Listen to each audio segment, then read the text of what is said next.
Hello guys, dito naman. Kwentuhan ko kayo habang naglalakad ako papunta sa trabaho.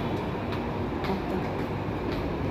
Alam niyo guys, may mga nag-message sa akin na hihingi ng star, hihingi ng Gcash, hihingi ng pambili ng diaper na kanilang anak, pambili ng bigas, pambili ng pagkain. Hi. Kawawa naman yung mga yung mga ganung tao na humihingi. Although di naman masama ang humingi, pero sa side ko kasi, alam niyo ba kung bakit ako nandito sa abroad? Kasi nga ayaw kong humingi.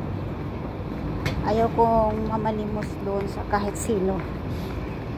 Kasi lahat naman tayo mahirap, lahat tayo nahihirapan.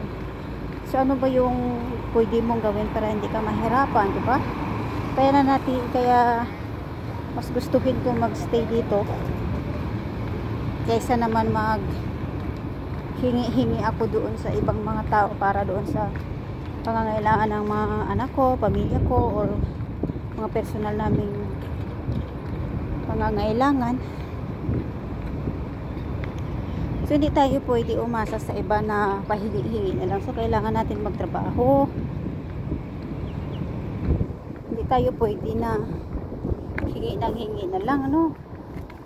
So trabaho tayo para naman may ibigay natin yung pangangailangan ng pamilya natin. Kasi pag puro tayo hingi sa iba, nakakahiya. Tapos sasama yung loob natin pag hindi tayo nabigyan, pag hindi tayo napansin, di ba?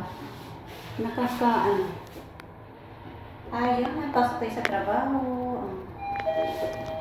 Pasok sa trabaho. Sa panahon ngayon guys, bawal ang tatamad-tamad. Kailangan natin kumayod. Bawal tatamad-tamad, kasi tatamad-tamad ka sa panahon ngayon, magugutom ka. Hindi lang ikaw, pati yung mga anak mo, pamilya mo. So kailangan talaga doble kayod.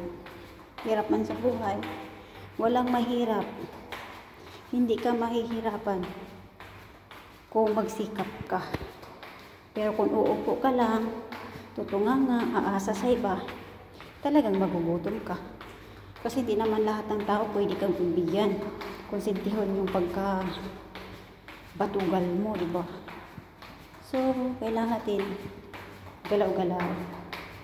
Hanap ng way para magkaroon ng pera, extra income.